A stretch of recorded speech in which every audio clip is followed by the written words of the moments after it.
I have four news stories for you viewers. The first news story is about Ethiopian peacekeepers from Tigray who are working in Sudan and they have refused to return home viewers. Then two news stories from Oromia. Lastly, I'll brief you about a letter written by National Election Board of Ethiopia to the US Senate about upcoming Ethiopian elections viewers. The first news story about Ethiopian peacekeepers who have refused to return home.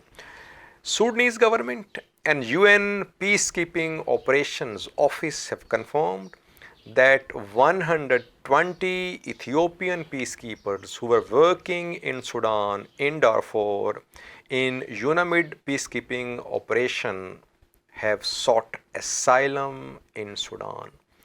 The 120 Ethiopian peacekeepers do not want to return home viewers. So far, Sudanese government and UN Peacekeeping Operations Office have not confirmed their ethnicity.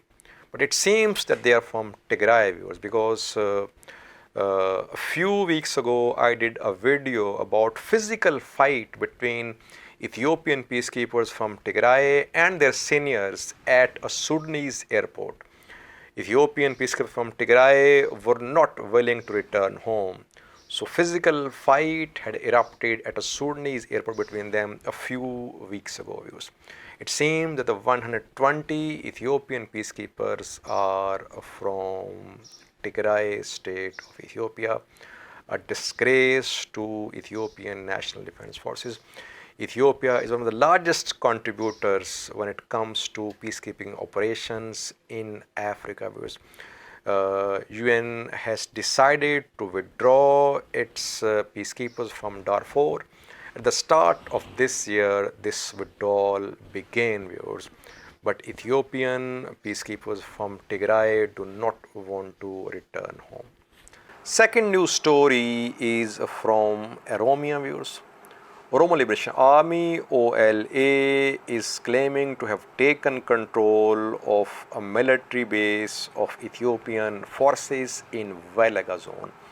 Exact location of this military base has not been shared by OLA, but some pictures have been shared by OLA. Pictures show weapons, ammunition.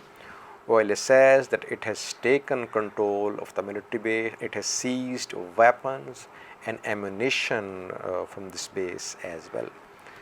Another story from Oromia viewers. A journalist working for a government-backed news network has been killed in Western Oromia.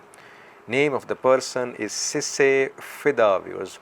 Sisse Fida was working as a journalist for OBN Oromia Broadcasting Network. OBN is backed by government viewers. Police is accusing OLA. Police is saying that OLA is behind the killing of the journalist Sisse Fida. OLA has denied having carried out the killing of Sisse Fida. Last news story is about a letter written by National Election Board of Ethiopia NEBE to the US Senate.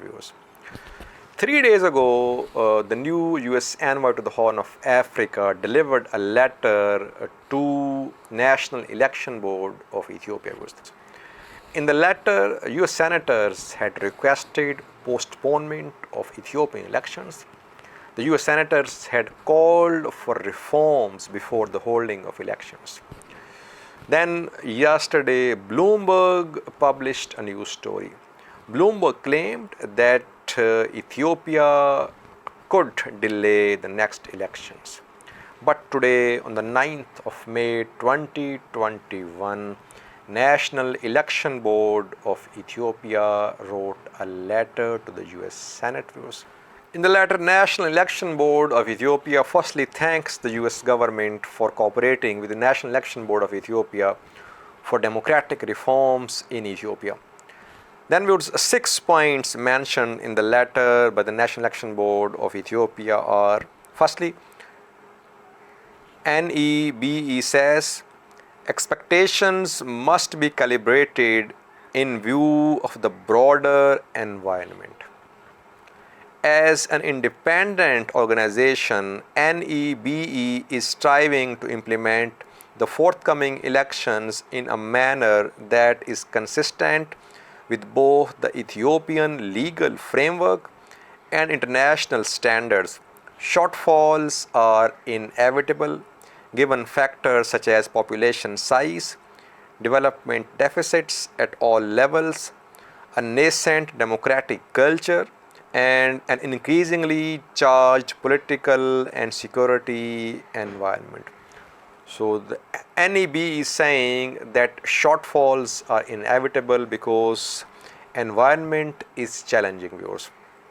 Second point mentioned by the National Election Board of Ethiopia is that electoral stakeholders have participated robustly in initial stages of the electoral process.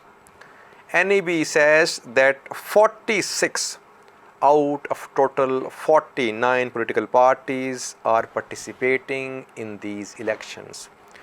But NEBE is not mentioning OFC, Oromo Federalist Congress, which is the largest Oromo party and which has boycotted these elections. NEB says that more than 9,000 candidates are running in federal and regional races. 190 domestic civil society organizations are accredited to provide voter education, while 34 domestic organizations are accredited to be observers. These domestic observation organizations are expected to deploy more than 100,000 citizens to observe polling and other electoral activities. So NEB is saying that since 46 out of 49 parties are participating in these elections, so it means that all stakeholders are on board. But that's not the case, viewers. So OLF has boycotted, OFC has boycotted, and there is no election in Tigray. Third point, viewers, NEBE says that political parties and candidates are playing an active role in the electoral process across the country. Registered political parties and candidates are actively campaigning throughout the country. We haven't seen extensive campaigning in Ethiopia, viewers. Coronavirus pandemic is also one of the causes. Then security environment is also not satisfactory. We haven't seen extensive electoral campaigning so far. But NEB is saying that parties, candidates are campaigning. And fourth point, viewers, is that several measures were introduced to meet international standards. Which measures have been adopted, viewers?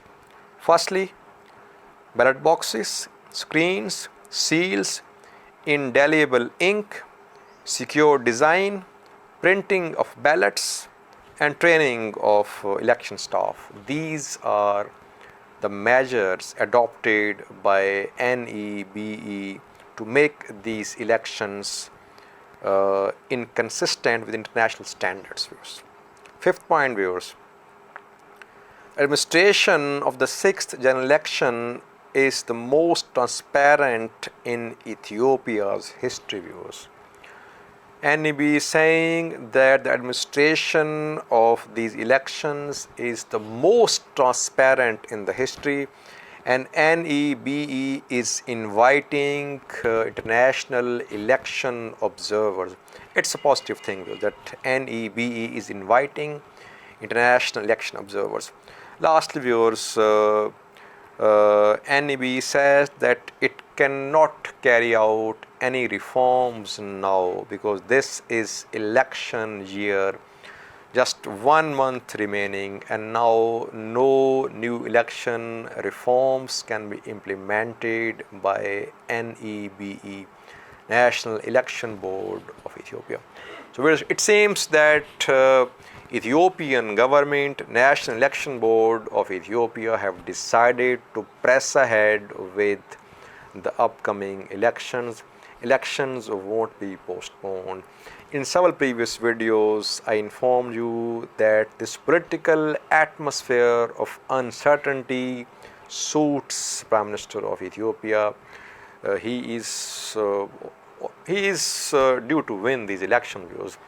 He is not being challenged by any key opponent views. That is why I personally believe that Ethiopian elections will definitely be held. Thank you for watching.